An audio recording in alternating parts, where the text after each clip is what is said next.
What's going on, guys? Savage Reptiles here. Today we're going to be talking about Dubia roaches and crickets.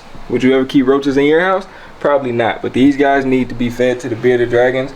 But today we're going to be going over the bug setup and what you need to properly keep crickets. As you can see, these guys here, they're all dead. Actually, I don't need to tell them.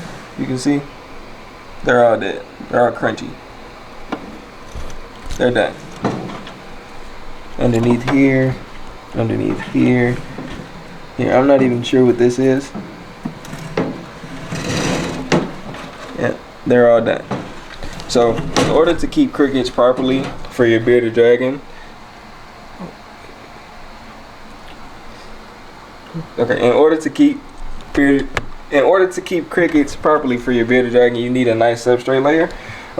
As you can see, there's no substrate in here. It's just oats, egg carton, which I actually wouldn't recommend for crickets. That's what pet stores do. That's not what you should be doing at home. The substrate that I would use for a cricket enclosure per se is vermiculite. It is a moisture based substrate and it is good for nutrient retention. So I'd put about 3 inches of vermiculite in here, and then I'd line half of this enclosure with toilet paper rolls, stacking it in a pyramid formation. On this side, on top of the vermiculite, I'd go ahead, drop some oats, some finely chopped carrots, and sprinkle that on top of that. And inside of that vermiculite, you can add cricket powder. Now that I'm pretty sure you can get at PetSmart as well, but you can mix that with that vermiculite. Like I said, it's good for nutrient retention. Cricket powder is good for the crickets.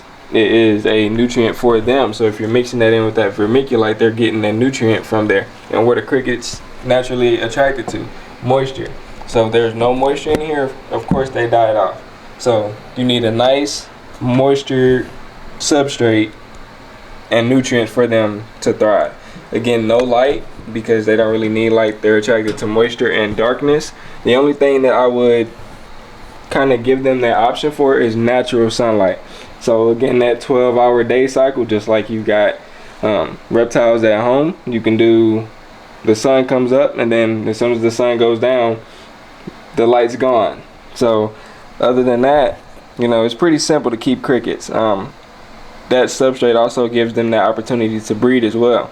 So when you're dealing with bearded dragons, every week or every day, you've got to keep going to your reptile shop or your reptarium to constantly buy insects. And a enclosure that we're gonna set up, before I leave, we're gonna set up, and you guys can see what that looks like. That gives them the opportunity to breed and constantly reproduce, and you'll never have to go to a store for crickets again. Now I'm not sure if we're gonna get to the point where they'll have enclosures for each insect that they need, but crickets are the main staple, so we'll get to that point. Take care of your reptiles.